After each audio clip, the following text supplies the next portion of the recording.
James Reece, once a top commander in the U.S. Navy SEALs, later received intelligence that a doctor in Syria was secretly producing illegal drugs. He quickly crafted a detailed operation plan and led 13 elite SEALs, supported by the Coast Guard, believing it would be a straightforward arrest mission. But the moment they infiltrated the site, they discovered it was filled with landmines. As they prepared to pull out, they were suddenly ambushed, and their only escape route was locked down by heavy enemy fire. In the chaos, a Coast Guard member mentally broke down and accidentally detonated a landmine, causing devastating casualties among James's team. A SEAL named Aaron Santiago de Leon managed to lead a successful evacuation, saving what remained of the unit. The incident naturally triggered a formal investigation, but when the prosecutor released the operation recording, it contained statements James had never said. Worse, while James clearly remembered the Coast Guard triggering the mine, the footage showed one of his own SEALs responsible. This contradiction shook James deeply, making the normally confident commander question his own mind. The examining doctor dismissed it as stress-related trauma and told him to return home and rest. James Reece and Aaron Santiago de Leon toasted each other in farewell, believing they could finally return home and live peaceful lives with their wives and daughters. But soon after, James received shocking news. Aaron had allegedly committed suicide. NCIS agent Josh Holder, who was leading the investigation, told James that Aaron had used a 9mm pistol to shoot himself in the back of the head during a standoff. James immediately rejected this explanation. He had just been drinking with Aaron the day before, and he knew his teammate despised 9mm weapons, always preferring a .45 caliber 1911. Confused and suspicious, James contacted his close friend Ben Edwards, and together they began dissecting the strange details of the mission. First, their operation plan seemed to have been leaked to the enemy. Second, the official recording didn't match what they remembered. Third, Aaron had no motive to kill himself, and the weapon didn't match his preferences. Seeking answers, James confronted a Navy admiral, but instead of the explanations, he was questioned about his mental health. On his way home, James noticed a car tailing him. He told his wife to take their daughter home and stay safe while he handled the situation. When he approached the vehicle with his gun, he discovered it was just a female journalist. Her name was Katie Duran, and she believed there was a conspiracy behind the incident. She showed James Aaron's autopsy report, which stated Aaron had died the day before James returned, despite James clearly remembering drinking with him. The conflicting memories left James struggling to separate reality from illusion. He locked up his weapon, said goodbye to his family, and went to the hospital for further examination. As James Reece was slowly slid into the MRI machine, the flashing lights triggered disturbing memories of his teammate's death. Aaron had been like a brother to him, someone who had faced death alongside him countless times. If James had truly caused his death through a mistake, he knew he would never forgive himself. He had no idea how much time passed during the scan. Suddenly, he saw a masked man pointing a gun at him. He froze, realizing another weapon was aimed at his head, clearly trying to stage his death as a suicide. James reacted instantly, striking one attacker with his elbow and quickly disarming him, but dizziness slowed him down, allowing the second attacker to slash him with a knife. After dodging multiple strikes, James managed to slam one attacker against the wall. The other regained consciousness and tried to force James's head toward the blade. Desperate, James bit the attacker's arm and covered his eyes, preventing him from grabbing the gun. Once he regained control, James fired several shots, neutralizing the attackers with trained precision and advancing while maintaining perfect shooting form. But when he examined the weapon, he realized it was the same gun he had locked in his safe earlier. A sense of dread washed over him. He called his family, no answer. He immediately dialed emergency services and rushed home. When he arrived, he witnessed a scene that completely broke him. He repeatedly apologized to his wife and daughter, desperately wishing it was all just a nightmare. Looking at the family portrait his daughter had drawn, James swore to avenge them by uncovering whoever was truly behind everything. NCIS agent Josh Holder, who was leading the investigation, offered no real answers. He only said everything was under review, and even suggested that James's post-traumatic stress disorder might have returned, implying that James could be mentally unstable and responsible for what had happened. Enraged, James went straight to the Navy admiral and demanded another department step in to take over the investigation. He was immediately refused. Once again, the admiral questioned James's mental condition, pushing him to the breaking point. James snapped and slammed the admiral against the wall in fury.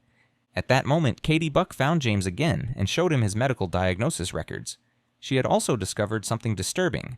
NCIS agent Josh Holder had been the first person to arrive at the scene of the shootout, yet he claimed there were no bodies or bloodstains present. That meant either James had imagined the entire fight, or someone had already cleaned up the scene before authorities arrived. Katie then showed James the police report from Aaron Santiago de Leon's case. James immediately noticed the connection. Both cases listed Josh Holder as the first responder. That was highly unusual since local police are normally the first on scene. The pattern raised serious suspicions. James began digging into Josh Holder's background on the dark web. The more he investigated, the more familiar Holder's face became, until James realized the truth. Holder looked exactly like the assassin he believed had been hunting him. James never expected the threat to come from inside the system. From that moment on, he added NCIS agent Josh Holder to his list and fully committed himself to a path of revenge. James Reece began by carefully studying NCIS agent Josh Holder's daily routine. While Holder was away, James quietly broke into his house, took pictures of the desktop setup, and used specialized tools to copy data from his computer. Before leaving, he restored everything to its original state, ensuring no trace of his intrusion remained. Ben Edwards analyzed the stolen data and uncovered something shocking. 2 days before James's wife and daughter were murdered, Josh Holder had accessed James's fingerprint data from the Navy database. That fingerprint was also the password used to open James's weapon safe. Even if Holder hadn't personally carried out the murders, he had provided the access that made them possible, making him directly responsible for their deaths. One night, driven by revenge, James returned to Holder's home. He disarmed him, shoved a gun into his mouth to wake him up, and tied his hands with zip ties to prevent resistance. Under pressure, Holder finally confessed and gave up a name, Saul Agnan. He claimed he had only taken money from Agnan and followed orders, knowing nothing else about the bigger picture. At that moment, James suddenly felt dizzy. Holder seized the opportunity and tried to fight back, but James quickly killed him. He staged the scene to look like a suicide and walked away without leaving evidence. In James's mind, everyone involved in the conspiracy would eventually pay in blood. From Saul Agnan's confession, James Reece quickly uncovered a crucial lead. Apex Industries, a name that pointed directly toward the mastermind behind everything. He prepared for what was coming, gathering his S-1897 shotgun, a fully equipped M46 military axe, an M24 sniper rifle, large amounts of cash, and ammunition, loading everything into his trunk. James then drove to a restaurant to meet Katie Buck, hoping she could help uncover the truth behind Apex Industries. But instead of answers, Katie handed him a medical report showing that James had a brain tumor affecting his cognitive functions. She suspected that everything he was experiencing might simply be a hallucination. At that moment, James noticed a suspicious man wearing sunglasses watching them. He immediately grabbed Katie and rushed to the car. The man followed. Instead of running, James slammed his vehicle into the car behind them. He stepped out, checked underneath the vehicle, and opened fire the moment he encountered resistance, killing the attacker with several shots. After disarming him, James swapped magazines and prepared for further threats, then quickly drove away with the information he needed. Seeing the detailed intel James had gathered finally convinced Katie Duran that a massive conspiracy really existed. From that point on, she agreed to help James investigate Apex Industries and expose whoever was pulling the strings. Meanwhile, Ben Edwards appeared at Saul Agnan's private gathering, and the two men prepared several surprises for the wealthy tycoon. A man of Agnan's status naturally had professional bodyguards, but late that night, as he was about to get ready for bed, music suddenly echoed through his empty mansion. Curious, he got up to investigate. Before he could react, a tall figure appeared behind him, shoved a plastic bag over his head, and bound his hands and feet. Unable to breathe, Agnan soon lost consciousness. When he woke up, James Reece was standing in front of him. Under pressure, Agnan quickly revealed the name Steve Horn and said everything was connected to a project called RD-4895. He tried to deny responsibility and begged for forgiveness, claiming he only did it for the money, but James knew he was still hiding something. Soon after, James learned that the middleman Saul Agnan had hired to arrange the murder of his wife and daughter was Senator Joe Pryor. Pryor had been responsible for contacting the hitman and cleaning up any loose ends. Because Agnan cooperated, James chose a death that wouldn't be painful for him. With these revelations, the truth finally started to surface. Tracking down Steve Horn would expose the RD-4895 project, and finding Senator Joe Pryor would lead directly to the man responsible for the deaths of James's wife and daughter. Without hesitation, James Reece went straight after Senator Joe Pryor. He ambushed him on the road, sending the senator's vehicle off a cliff. On Pryor's body, James discovered an encrypted phone, which he unlocked using CIA-level tools. Inside, he found information about a nearby training GD for professional hitmen. James gathered several former teammates to plan their next move. A confrontation between elite Special Forces soldiers and trained assassins was inevitable. James and his team quietly infiltrated the base, each member advancing slowly while using bows to remain silent. They used radio interference to lure enemies out, allowing teammates positioned on a hilltop to ambush and kill them. Once the infiltrators opened fire, multiple enemies were eliminated on the spot. Maintaining their firing positions, they took down more targets, while fleeing enemies were shot by Ben Edwards outside. James also killed several people inside the compound, while Hilltop teammates provided suppressive fire. Ben emptied his rifle magazine and switched to his pistol, continuing to shoot under cover from his squad. At one point, several assassins took civilians hostage. One teammate confirmed a target with eye contact and fired, eliminating the hostage taker. As more enemies fled and called for reinforcements, the team pursued them while maintaining steady suppressive fire and keeping their eyes on the primary targets. At this point, James Reece and one assassin were separated by only a wall. He noticed bloody handprints smeared across it, quietly moved to a window, and shot the assassin in the shoulder. He then hooked the wounded man up, suspending him. The assassin continued to taunt him with arrogant words and insults, but the rage over his wife and daughter's deaths pushed James past rational thought. He pulled out a military axe, ripped open the man's bulletproof vest, and ended him with a single brutal strike. When someone is pushed to the brink and loses everything, they either break or go insane. James Reece had chosen his path. He wanted revenge in the most painful way possible, and he would deal with any moral reckoning later. Knowing that every teammate had families and loved ones who could be targeted, James decided to face what was coming alone. Only Liz Riley, a determined and loyal comrade, insisted on staying by his side. Meanwhile, CIA Special Supervisory Agent Stephen Ramsey noticed James Reece's increasingly extreme actions. While investigating the assassin, the CIA discovered he was part of Steve Horn's security team, so they attempted to cooperate with Horn. However, Horn was extremely confident in his elite protection unit and didn't seem concerned. James Reece was surveilling Horn from outside a stone building. After analyzing Horn's routines, they learned he always traveled with 6 professional bodyguards. With FBI agents now involved, capturing Horn alive and extracting the truth had become nearly impossible. Around the same time, Katie Duran uncovered new information. Steve Horn had recently acquired Mike Tedesco's pharmaceutical company, which had been developing a drug to treat PTSD in veterans, the RD-4895, the project that Saul Agnon had mentioned. Mike Tedesco told Katie that the drug had shown success in animal trials, but after Horn rushed the drug into use for Navy SEALs through his connections, a terrifying side effect was discovered. Anyone who took the drug developed a brain tumor within 3 months. To hide this truth, Steve Horn used his influence to orchestrate the deaths of James Reece's entire team. When 2 of them survived, he arranged the murder of James's wife and daughter, deliberately framing it as a mental breakdown caused by PTSD to accelerate government funding and research for RD-4895. Horn had manipulated everything and planned to push Mike Tedesco out of his own company to take full control. To regain control of his company, Mike Tedesco promised Katie Buck that he would expose Steve Horn's crimes. He secretly copied all project-related files and arranged to meet her. While monitoring Steve Horn, James Reece noticed something unusual. The 6 bodyguards who normally stayed together had split into 2 groups. Sensing something was wrong, he immediately followed one of the teams. Meanwhile, Mike Tedesco met Katie Buck in the subway. The USB drive he handed her contained shareholder data tied to the RD-4895 project. But just as he passed it over, Katie noticed a suspicious person approaching. The 2 ran toward an emergency exit, but before they could escape, Mike Tedesco was shot in the head. The assassin continued advancing, but Katie, hiding around a corner, managed to kill him, her first time taking a life, leaving her shaken and traumatized. They couldn't stay there long. As they exited, another man approached and reached for a gun, forcing them to retreat into a safe alley. There, Katie revealed everything she had discovered. 2 months earlier, Steve Horn had invested $100 million into multiple shell companies. James immediately realized these shares were likely used to reward everyone involved in the conspiracy. Katie wanted to expose the truth publicly and involve law enforcement, but James no longer cared about the law. Anyone who had harmed his wife and daughter didn't deserve prison. They deserved death. He took the USB from Katie and warned her that Steve Horn would find and kill her, urging her to leave the city immediately. James Reece immediately forwarded the information to Ben Edwards for analysis. The next day, Ben called back with disturbing findings.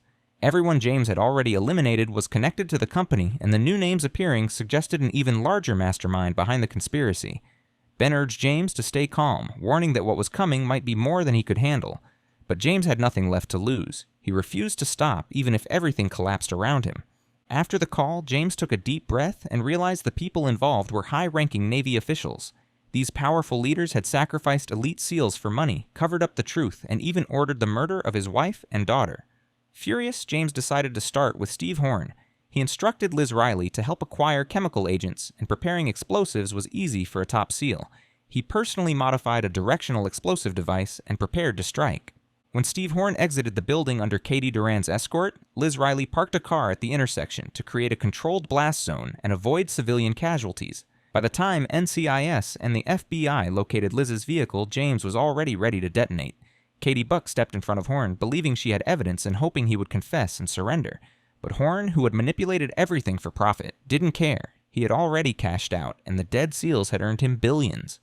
At that moment, Katie noticed James across the street and slowly backed away, signaling Horn that something was wrong. But it was too late. James pressed the detonator. Civilians scattered in panic. Horn survived by pure luck, but his face was covered in blood. James Reece immediately shot and killed one of the bodyguards, then used a nearby car as cover to take down another. As the remaining guards fired back, he calmly threw a smoke grenade, flanked their position, and eliminated another target. The leader of the security team tried to retreat with Steve Horn, but James ended him with 2 precise shots. Panicked, Steve Horn fired wildly, but James shot the weapon out of his hand with perfect accuracy, like a relentless executioner. Terrified, Horn begged for mercy, but James responded only with cold, unfeeling bullets. James noticed Katie Duran lying on the ground. To avoid dragging her into the aftermath, he pretended not to recognize her and left quickly. He did the same for Liz Riley, choosing to draw all police attention to himself by fleeing in his vehicle. At an intersection, police waiting in ambush deployed a spike strip, blowing out James's tires and forcing him to stop. He quickly grabbed his equipment and fled. As FBI agents and NCIS agent Josh Holder approached and fired at the car, they discovered James was already gone. All that remained was a pool of blood and some dropped medication. James Reece fled deep into the wilderness, his right hand bleeding badly, showing how serious his injuries were. After the cabin's owner left, he broke into a hunter's lodge. He tuned the radio to the police frequency, cleaned his wound with disinfectant, and used electrode pads to slow the bleeding. While packing his gear, he realized he had forgotten his medication, and his hand was already starting to lose control, something that could severely impact his next moves. With no other options, he searched the cabin for supplies, and found a few signal flares and 2 boxes of radio batteries. He marked his escape route on a map. Meanwhile, the FBI deployed search teams and police dogs throughout the mountains. Fortunately for James, heavy rain began to fall, giving him extra time to evade capture. Crouching at the foot of the mountain to shelter from the rain, James pulled out a drawing his daughter had made, a memory of the happy life they once shared, now destroyed by those responsible. He crossed Steve Horn's name off his list in his own blood and added 3 more names beneath it, all senior Navy officials he had once served with. These were men who had sworn to protect their comrades and families, yet they were the first to betray that oath. Early the next morning, the FBI deployed the Triton Special Forces unit to capture James Reece. Using cell phone tracking, they quickly pinpointed his location. The Triton team was highly trained, each member knowing their role perfectly, but none of them expected James to be hiding directly beneath them. As one soldier discovered a cell phone and began inspecting it, James pulled the pin on a flashbang and smoke grenade. The sudden blast stunned the soldiers, and James sprang into action, grabbing one of them and escaping downhill. While running, he connected 2 batteries to create a false heat signature, confusing command. Seeing multiple heat sources on their screens, the command center dispatched the Triton team to investigate each one, allowing James to take control of the high ground. Even though he had clear shots as the soldiers pursued him, James couldn't bring himself to pull the trigger. By the time the team reached the mountaintop, he had vanished without a trace, leaving behind only a bullet on the rock, a silent warning and a sign of mercy. At this point, James Reece was climbing the mountain without any proper equipment. The tumor in his brain caused his arm to shake uncontrollably, and he lost his balance and fell. Luckily, his backpack absorbed most of the impact, preventing serious injury. He set up a small camp where he landed, lit a signal flare to heat a blade until it was glowing red, and cauterized his wound. The extreme heat caused his skin to curl and sealed the bleeding, but the pain was so intense that even he passed out. While unconscious, he dreamed of being back home, speaking softly with his wife in a peaceful moment. But as they talked, the object in his hand transformed into a military radio. CIA agent Stephen Ramsey tried to convince James to surrender and stop harming innocent people. James, however, believed he knew exactly who was guilty and who wasn't. He told Ramsey that he would stop only after everyone on his list was eliminated. The next day, the Triton team resumed the hunt, this time using drones. James Reece spotted them and shot them down, but his position had already been revealed. He reached an area with loose soil and buried all the explosives from his backpack. Just as he was about to trigger them, soldiers surrounded him. His hand trembled uncontrollably as he held the detonator. If the soldiers advanced, the explosion would cause a massive landslide that would kill everyone. Seeing that they refused to retreat, James detonated the bombs without hesitation. The unstable soil collapsed into a roaring avalanche, pushing him down the mountain.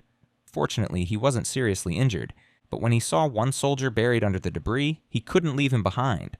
James stopped running, dug the man out with his bare hands, and performed CPR to revive him. When the other soldiers arrived and saw what he had done, they realized James wasn't a monster. They called off the pursuit and publicly declared that James Reece had died in the landslide. When Liz Riley heard the news that James Reece had supposedly died, she was devastated. The man who had once saved her life on the battlefield might be gone forever. But just as she was sinking into despair, James returned. The two embraced tightly, their bond a reminder of the loyalty and brotherhood those corrupt Navy officials had betrayed. However, James knew he couldn't stop now. The tumor in his brain could kill him at any time, so he had to finish his mission while he still could. His next target was the Navy base. Ben Edwards, his closest friend, was already there waiting for him. Together, they observed the three high-ranking officials from afar. The base was protected by 5,000 soldiers, so a direct attack would be suicide. Admiral Gerald Piller never left the base, making him difficult to reach. But thanks to Ben's intelligence, they learned the three officials were divided. Commander Bill Cox and Chief of Staff A. Santiago de Leon were already considering retreat, making them the easiest entry point for James's plan.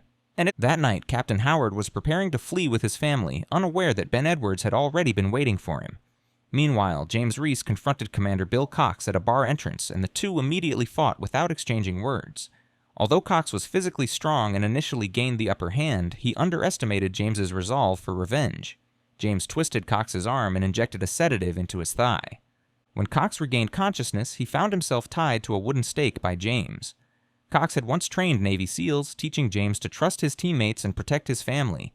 Yet he was the first to betray that oath, selling out his elite unit for money and sending them to die in a filthy sewer. Now James was ready to punish him in the same way. As Cox's strength faded, James drowned him at the shoreline. At the same time, Ben Edwards brought Captain Howard's family to James. Facing James, who now seemed like the Grim Reaper himself, Howard tried to shift the blame while begging for his family's safety. James reminded him that every SEAL he had betrayed also had a family. Realizing his guilt, Howard broke down. James promised to spare Howard's family, on one condition. That night, Captain Howard went to see Admiral Gerald Piller.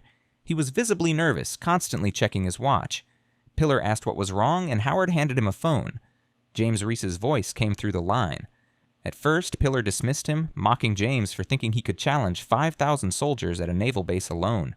James didn't argue. Instead, he calmly asked whether a high-explosive bomb packed with 2,000 steel ball bearings could tear a man apart. At that moment, Captain Howard shakily opened his shirt, revealing the device. Both ruthless high-ranking officers met their end instantly. James believed his revenge was finally complete, until Katie Durant sent him another name. Katie had planned to expose everything she knew online, but her media contact never received the information. Realizing something was wrong, she rushed to pack her things, but it was too late. Secretary of Defense Lorraine Hartley appeared in front of her. In that moment, Katie understood how deep the conspiracy ran. A billionaire had bought off an admiral, and now the Secretary of Defense was protecting the $700 billion RD-4895 project. Hartley would never allow Katie to ruin her plans. Knowing she couldn't escape, Katie sent James Reece the final name, the Secretary of Defense herself. When James Reece saw the name, his expression turned icy. Even though this final target was unexpected, he wasn't afraid. The Secretary of Defense took Katie Durant to a remote island safe house guarded by elite special forces. She chose the location specifically to deal with James in secrecy, without any official records. But she underestimated how far a man driven by revenge would go. James and Ben Edwards created a precise plan. James would approach the safe house underwater, while Ben set up a sniper position on a lighthouse. Once James reached the target zone, Ben would shoot the yacht, causing an explosion to create a distraction. Using the chaos, James would push forward and eliminate any obstacles. Ben would also destroy the lighting to give James cover under darkness. However, the Secretary's bodyguards were prepared. They pinned James down with fire from two positions, nearly hitting him. Ben fired again to provide cover while reloading, allowing James to keep moving. James returned fire with his handgun, swapped magazines when he ran dry, and continued advancing. But Ben soon spotted an FBI boat approaching. The agents, including Stephen Ramsey, were now part of the security detail. James knew he had to act fast. James tossed a grenade, killing the enemies hiding behind a vehicle. He advanced, shot one man, maintained his firing stance, and eliminated another. Entering the building, he quickly adjusted his aim and shifted his posture.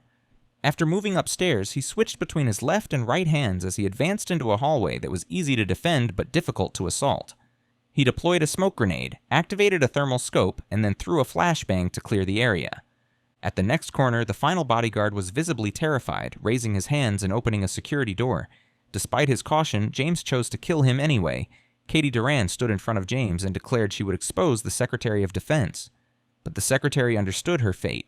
Either she would die at James's hands or spend the rest of her life in prison. Without waiting for James to act, she picked up a pistol and took her own life. With that, every name on James Reece's list was finally erased. When SSA Stephen Ramsey caught up with him, James calmly removed his gear. At that point, life and death no longer mattered to him. He believed he was already dead inside. After everything, Katie Buck released all the information she had uncovered, exposing the horrifying truth behind the RD-4895 project. But during her investigation, she discovered there was still one shell company that hadn't been revealed. After a moment of hesitation, Katie finally sent James Reece the last name. The scene shifted to Ben Edwards relaxing on vacation at sea. As he went down into the cabin, James suddenly appeared behind him. The final name on the list was none other than Ben Edwards himself, James's closest friend. It turned out Ben had known about the operation switch involving James's team from the very beginning. Instead of letting his brothers slowly die in hospital beds, he believed it was better for warriors to die in battle. That decision led James's team into a trap with false intelligence, resulting in their deaths in Syria. Ben had never spent the money he received and hadn't been involved in anything afterward. But when he learned that James's wife and daughter had died because of his actions, he couldn't stay away. He followed James through everything, trying to atone for his sins. James Reece lifted his gun and aimed it at Ben Edwards, the friend who had betrayed him. Every enemy on his list had now paid the price. As he stood there, the family photo with all the names written across it was carried away by the wind. So what do you think? Will James Reece pull the trigger and kill Ben Edwards? And that is how it ended. Make sure to like and subscribe for more videos like this, and you can find this movie in the description below or our comment section. Thanks for watching.